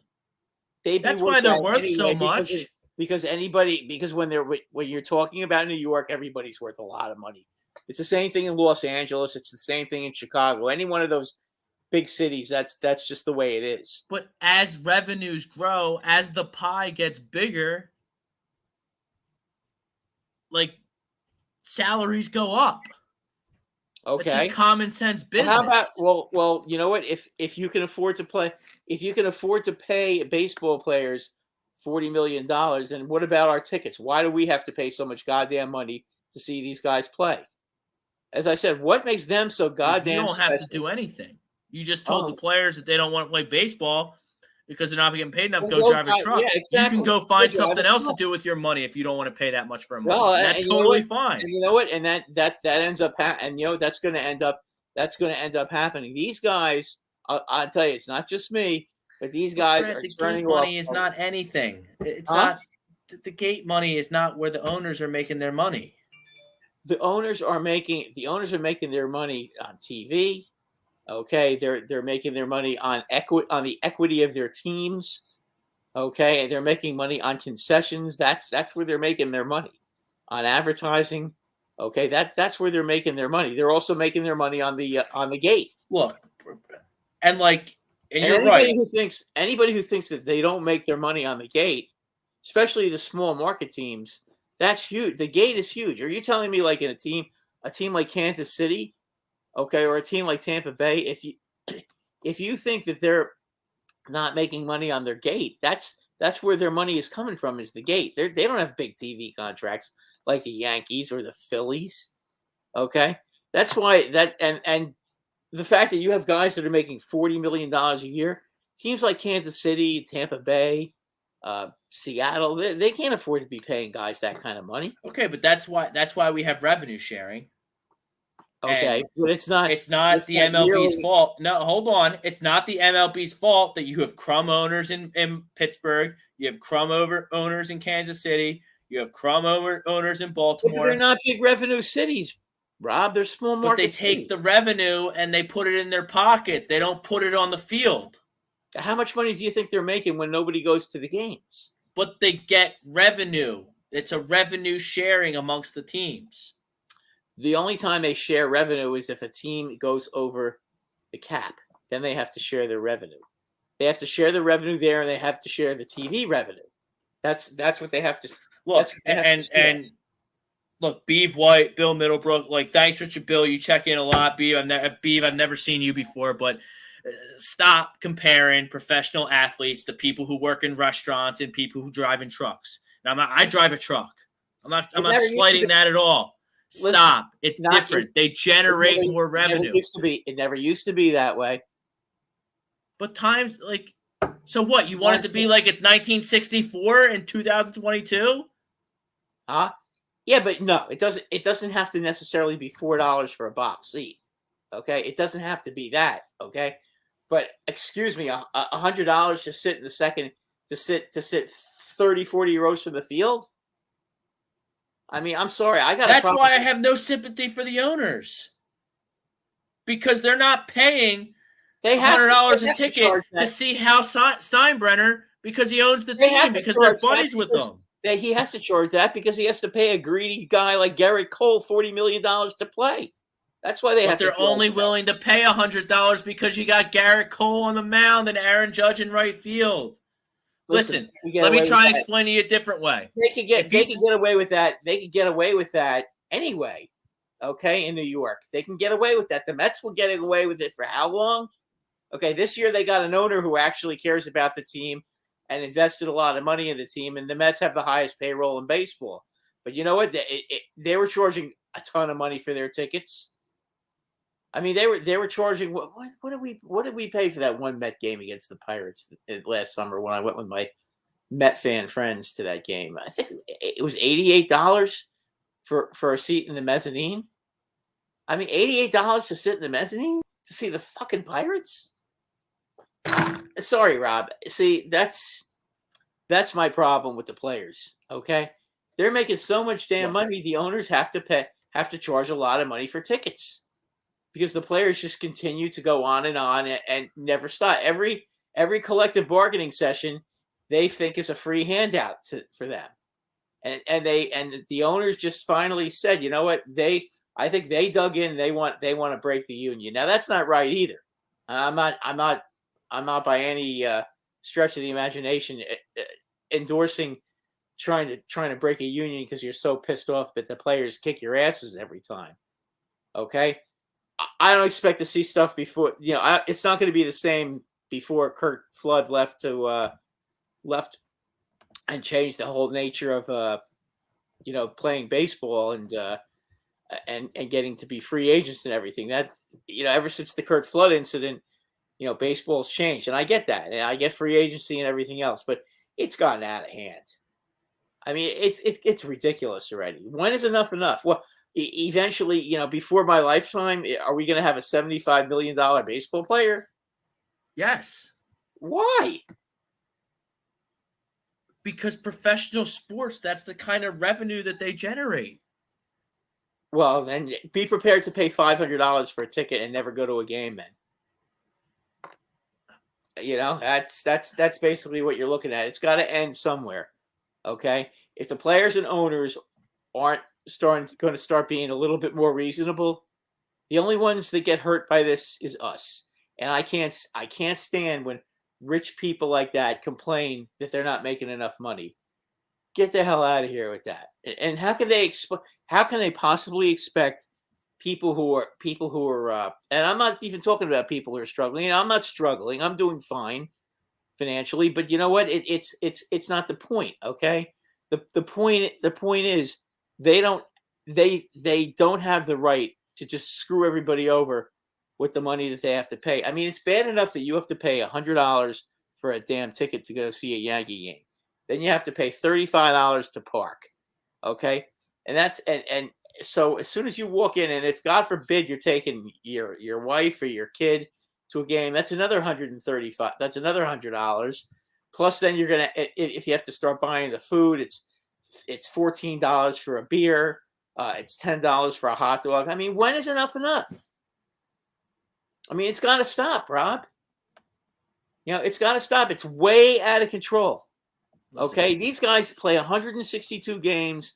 You could go. You don't see this. You don't see this shit in Minnesota because they don't have a $200 million payroll. But they stink. But they were good. They were good. They unfortunately this past season had a bad season. Shit in Minnesota just costs less than it does in New York. That's just economics. Well, that again, when Minnesota had good baseball teams, they were selling out every game. Okay, and they had some pretty good players, and they were able to pay some good players. This year they had a tough season, but I'm just using them as an example. It's gotten to a point where it's ridiculous. Here's the last thing I'll say to anyone who thinks that this is even somewhat on the players, like yourself, like Bill Middlebrook, like whoever else in the chat who's barking their mouths comparing professional athletes to truck drivers, professional athletes that bring way more revenue to the table. I think baseball players are pigs, and I think owners are hogs. That's the only difference between a baseball player and a owner is one's a pig and one's a hog. That's the only difference. They're both, and you've crushed the owners. They're both disgusting animals who are entitled to the whole world. If you got rid of all the owners and found the next 30 richest guys that wanted to buy a baseball team, would the sport suffer? No, because the baseball players would have to accept the fact that they're not going to get as much money as they did before. No, just all economic. Like if you flush the toilet in the owners, you just got 30 new guys that had the same money as the old owner. Like the sport would probably get better with new ownership. If you got rid of the top 1,800 baseball players in the MLB and found the next 1,800 up, the sport would suffer. No one would care. No one would watch. There wouldn't be elite talent on the floor. The sport would be horrible. I agree. But you know what? It gets players are more important than owners. Owners, somebody still has to pay them. And guess you can find you can get a group, a conglomerate of guys that have enough money to buy a baseball team, and the players will still get their nut. No, they'll still want their nut. That's the bottom line. They're still going to demand their nut. So, like, you're just going to lowball the players and not give them their fair share of the pie? How much do they deserve, Rob? If you're charging $14 for a beer at Yankee Stadium, some of that should go to the players. You're not selling any beer if you don't have Aaron Judge in right field or Garrett Cole on the mound. Aaron Judge is not making all that much. It's money. It's not even a chicken. You don't have a sport without the players. You can get 30 new owners. Okay. You can. Okay. You can't replace Bryce Harper and Trout and Judge and all these guys. These are guys that really nobody gives a shit about. Okay, they can hit a baseball, so that means they get paid. Someone gives a shit, Brad, because they make $30 million a year. Well, obviously they do, but you know what? It's gotten to a point where their fans are getting turned off. Okay, the game itself has gotten really boring because all you get is a strikeout, a walk, or a home run. And these guys are so overpaid, it's disgusting. You can't even afford to go to the games. How many games can you go to? I mean, seriously. I mean, when I was going on Friday nights, last year. When I went on Friday nights with my friend, God bless his soul, I went to 16 games a year. Okay, and the tickets were about between $90 and $95 because we used to have fairly good seats. We sat in box seats.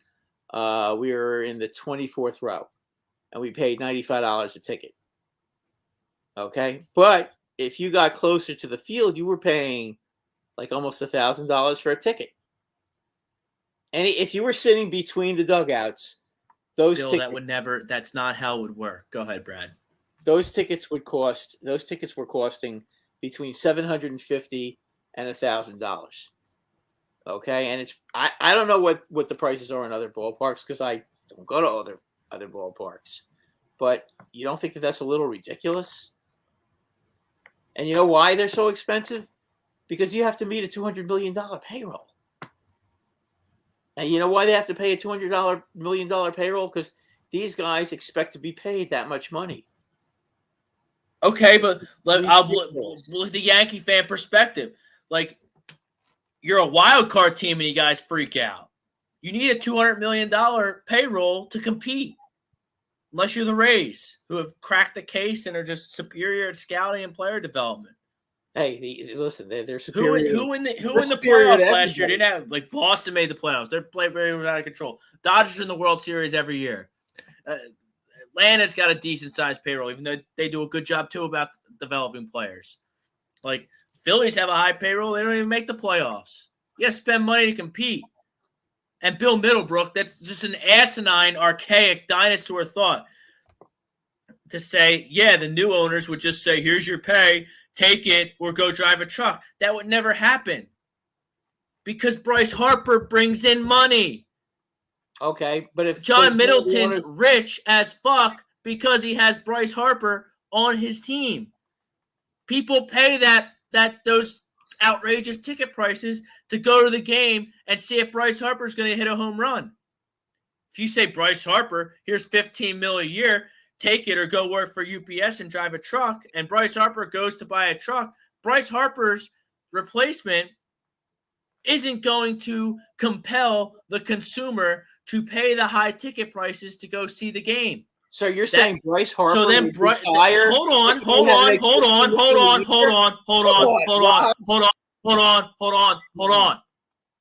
That means revenue is going down, and the owners aren't going to be as rich. The owners aren't billionaires without Bryce Harper's. Hal Steinbrenner's not a billionaire. Doesn't have a $500 billion team if he doesn't have Aaron Judge in his outfield. If the Yankees don't win 100 games, everyone freaks out and doesn't go. No, they go. They just boo the shit out of them. That's kind of what they do in New York. They'll show up. They're just rude. You want to say that players are greedy? We're different. We're a different breed in New York. You guys want to say that players are greedy? On your point. We show up and we boo the hell out of teams. That's the only difference. So does Philly to an extent, but like you say, the players are greedy. But there's not a product without the players. The owners don't have anything to own without the players. Okay, and neither one of them have anything if the fans don't pay.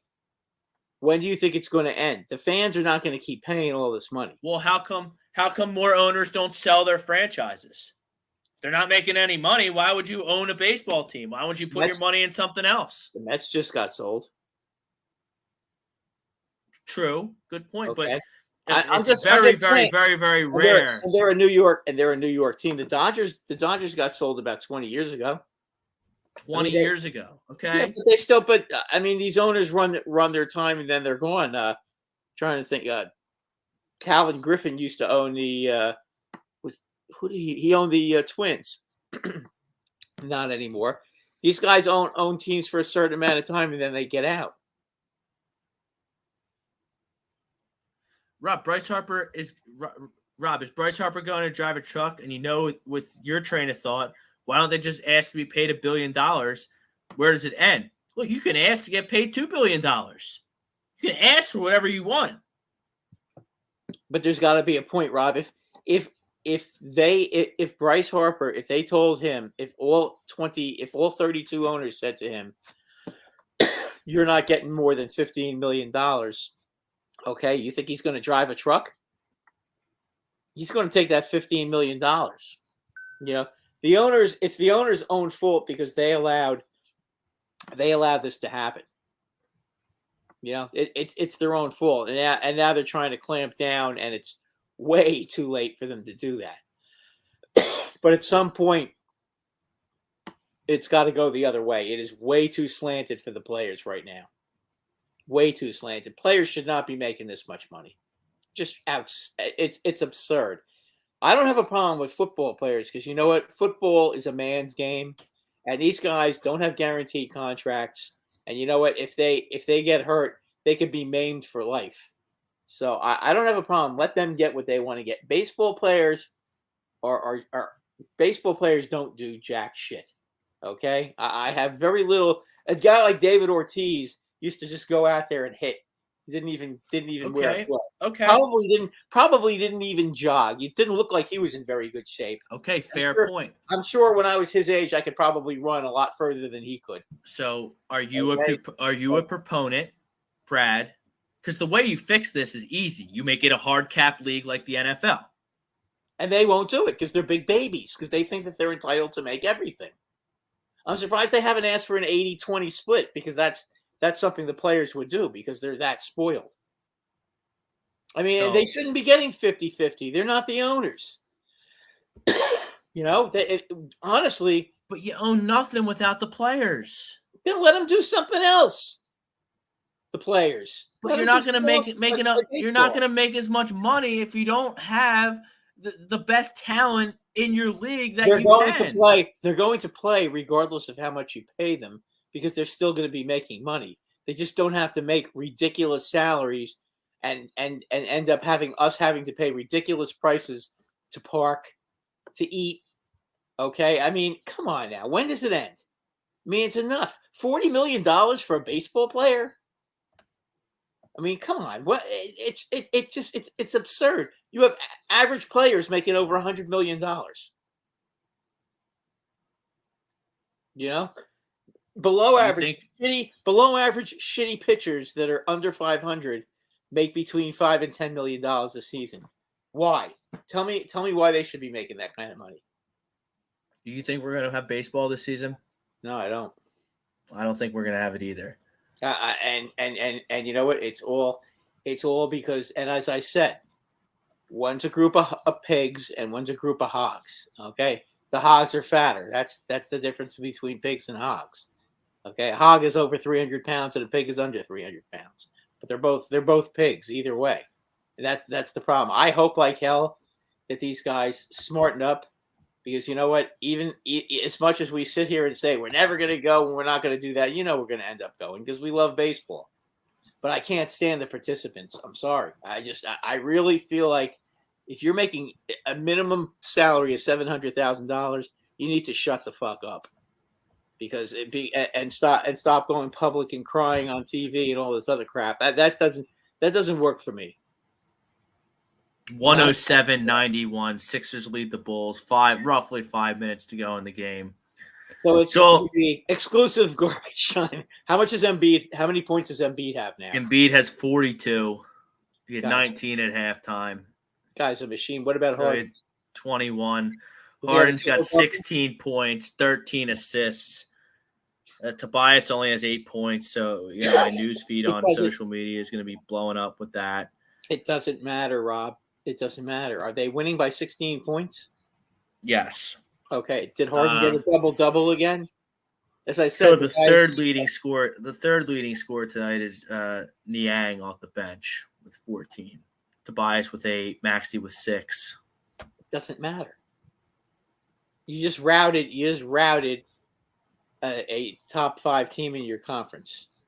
Okay, you routed them. I mean, Vucevic didn't play, so you got to take it with a grain of salt. I mean, the Heat routed the Sixers without Harden. Vucevic doesn't play for the Bulls. The Sixers rout the Bulls. So, just wait till the Sixers start playing a lot more games. Give them like another 10 games and just think of how good they're going to be.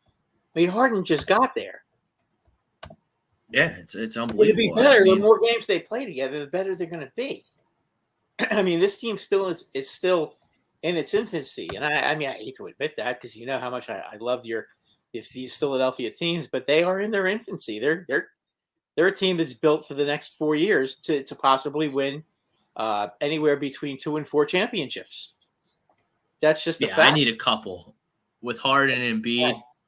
After the slop of the process and Scam Hinkie and Colangelo with his burner accounts, I need multiples for me to justify the nonsense that went home in this city. If these two players stay healthy, okay, and you continue to develop Maxey the way you are, okay, there's no reason why they can't win anywhere between 2 and 4 championships over, say, the next 4 to 5 years.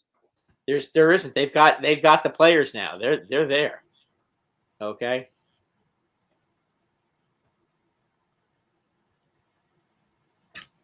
Talk a little football. Real quick. Who do you like in this year's draft? We'll talk about some draft. Draft talk be brought to you by FanUp, number one way to enjoy fantasy sports, only in the Apple iStore. FanUp. Use promo code A2D. You get 5,000 free points, equivalent to $50. No salary cap, so you can really have a lot of fun with it. Instead of a salary cap, you get a captain who's a 1.5 multiplier of his points. So that's how you kind of set yourself aside. It's fun. Everyone should join. Who do you like in this year's draft? I mean, it's going to be interesting because, you know, your squad over there, they have, 5 and 7? We have 15, 16, and 19 here in Philadelphia. The Jets have 2 picks, and Don's Lions have 2 picks. So 4 teams have roughly 25% of the first round. And I think that this is What does Detroit have, the second pick or the first pick? They have 2 and 32. Yeah, 2 and 32. Who do I like in this year's draft? Well, I want Sauce Gardner to be on the Eagles. I would pick Sauce Gardner. He might be there when you pick. I would pick. He might. I would pick him I would have no problem picking him in the top 10. Yeah, he may not be. He may not be there by the time you draft, but he might be. Well, he's really good. I like him a lot, and I hate small school guys. But he looks like he has the goods. What about this quarterback from Liberty? I mean, you want to talk about rolling the dice, man. Quarterback from Liberty couldn't get on the field at Auburn, so he took his ball and went home to Liberty. I don't know. Like, is a quarterback from Liberty really going to cash a $100 million check in this league? I don't know. Remember Phil Simms? Went to Morehead State. Okay. I wouldn't pick him. I mean, I personally, I would pick the guy from Pittsburgh, but he certainly has. The guy has some tools. Yeah, he's got a cannon, and he's fast, and he's athletic. I mean, he's gonna get picked in the first round. Oh, big time. Yeah, I don't think there's any. Don's Lions might pick him at 2. They might. That's stupid, but they might. Quarterbacks get overvalued. Yeah. I mean, Jordan Davis at the combine, the big nose tackle from Georgia. Brad, he weighed in at 330 pounds and ran a 4.8 40. I saw that. I mean, that's just crazy talk. Insane. But that's just crazy talk. So if I'm the Eagles in the middle of that draft and Jordan Davis is there, I don't think I can pass him up. I just don't think I can pass up a guy that's going to just command a double team in the middle of my line like that. So you got 15, 16, 19. Like, if one of those picks is Jordan Davis, you'll hear no complaints out of me. And plus, he's got he had the combine workouts and the 40, but I also saw with my eyes him dominate games in the SEC. Well, that matters a lot more than Liberty. Just saying. What matters more than dominating in the SEC is a lot more impressive than dominating playing in Liberty. Yeah, absolutely. I mean, that's what I'm trying to say. Fletcher Cox repeat. Yeah, that's kind of where I got it. And then Hargrave, you have Hargrave. You drafted a guy who Milton Williams last year. I think he had 4 sacks. As far as receivers go, that's probably where I'd go with my 3rd pick if I'm the Eagles. I really like Chris Olave a lot from Ohio State. But I don't know. Daniel Jeremiah likes Garrett Wilson a lot. I don't see it for whatever reason. Daniel Jeremiah knows a lot more than me about football, but if I had to pick a receiver in the first round this year, it'd be Chris Olave. Maybe the Eagles will sign a veteran. I think they're going to end up doing that. I think they'll find a reasonably priced, solid veteran, and they're going to rely on Devontae Smith to be the man. I want Russell Wilson for 2 of those picks, but it looks like Russell Wilson's going to stay in Seattle. Yeah, I don't think they're going to trade. It doesn't look like they're going to trade him now. They seem to be intent on keeping. Well, they'd him be around. idiots. They'd be idiots to trade him. Like Yeah. the whole point of the game in the NFL is to find a franchise quarterback, and once you get one, you don't trade them. But if they were going to be dumb, I would take them for sure. Yeah, I think you're right. I think the Giants are probably going to be looking at those guys and the one guy, Trayvon Walker. He's from Georgia. He's the guy from Georgia, the defensive end. I think they're going to also go for the offensive lineman from Iowa at number 7. Yeah, Linderbaum.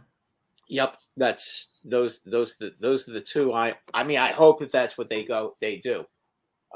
They need an offensive lineman in the worst way, obviously, and they need to. I mean, listen, Andrew Thomas is pretty good, so if you put those 2 on one side, at least you got one side that you can run toward. Linderbaum's going to be able to play center for you. He was a center at Iowa. Well, yeah, that would be good because I don't think Gates is going to be ready to play. I don't know what your situation there in New York is at center, but I mean, well, Nick Gates was the center, but he had a horrible ankle injury. He broke his ankle early in the season, and it really got ugly at center for them. So they're definitely going to need a center. So we'll see about that. But I think if you're able to get a couple of solid linebackers, I'm sorry, not linebackers, edge rushers. Or an offensive lineman, that would really work out well for them. Yeah, they're talking. I know they're talking about possibly a wide receiver in the first round at number 7. that's like the only position you don't need. Yeah, I've seen Daniel Jeremiah talking about them getting a wide receiver. Don't be. They're not going to draft a wide receiver. I don't know, wide receiver in the top 10. I don't know about that. Yeah, I can't imagine they would do that. As I said, Justin Jefferson went 24th, 21st, whatever he went. Yeah, something like that.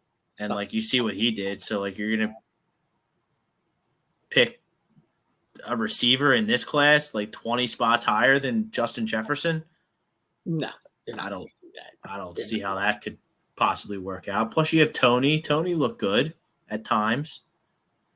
Tony looked good when he was on the field. The problem with him was we couldn't get him on the field. Well, you got to get Galladay. You got to get something out of Galladay. Well, he's another one that has to get on the field. And Daniel Jones has to be able to get on the field and stay on the field as well. I mean, you can't have all these guys getting hurt. I don't know what the issue is with the Giants with all these guys getting hurt. I don't know if it's it's their strength and conditioning coaches or whatever it is, or it's the turf at Giant Stadium. But these guys have to stay healthy. It's getting to a point where it's ridiculous now. Last year their offensive line wasn't real good to begin with, but then they're all getting hurt and they're using backups, and then that quarterback that they had, he was a nightmare. He was an absolute nightmare. So does Giant Nation, do they believe in Daniel Jones? I'd say it's about 50-50 with him. A lot of guys don't believe in Daniel Jones. A lot of guys still want to see him play a whole season with an offensive line that can block a little bit. But I mean, I'm kind of looking at it like this. Seattle never really has a good offensive line. Green Bay never really has a good offensive line, and yet Russ and Aaron Rodgers are still good quarterbacks, and they can still make plays. So it's the quarterback too. If the quarterback is only good enough to drive a Cadillac and he's not good enough to drive a Volkswagen, then you know what? That's a problem. That means he's not a franchise quarterback. A franchise quarterback, regardless of your offensive line, is going to make things happen and win games for you. Okay, I don't see him being Justin Herbert. I don't see him being Joe Burrow. I don't see him being any of those kind of guys right now. You know, what I see is a mediocre quarterback, probably, you know, in the middle of the league somewhere, who's capable of having some good games.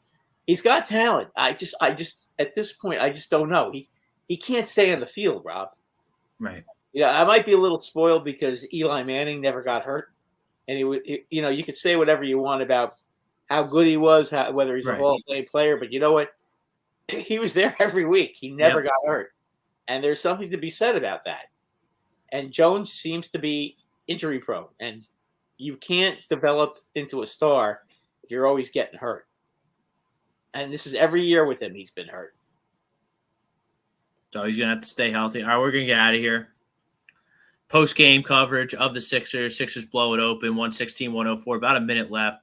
Coming up, Jimmy, Evan, they got you on the Flight Zone. Next 2 hours, rounding out our Monday coverage here on A2D Radio. Another big win for the Sixers. James Harden, still undefeated when he suits up for this basketball team. We both think he's going to the finals. Yes, we do. Couple of weeks. We'll see how it plays out. And 2 weeks from today, NHL trade deadline. We'll have a lot of talk about that in 2 weeks. Next week, we'll be doing the NCAA. March Madness. Chase, our Sports Hounds intern, he'll be on the show giving his bracket picks. We talk about everybody's bracket picks in the chat. It's a fun time of year. Not as fun this year because there's no opening day. Thanks to Rob Manfred and the owners, in my opinion. Brad hates everybody involved. Yes, absolutely. I think it's both their faults, but you know what? Rob Manfred makes it look a lot worse because he's just such a douche. I mean, don't be laughing when games get don't be sitting there laughing when you're calling off games. Okay, yeah, that's just so. I mean, you can see why I can see why people don't stick up for the owners. Okay, when you have an asshole commissioner that's just so engulfed with himself and so self-absorbed that he sits there laughing at the players, that's Bush. He's a terrible commissioner. He needs to be replaced. At least have somebody go up there that's a businessman that has a straight face and just talks to people like they're normal and doesn't look down his nose at everybody involved, because that's a bad look. All right. Until next Monday, peace out, everybody.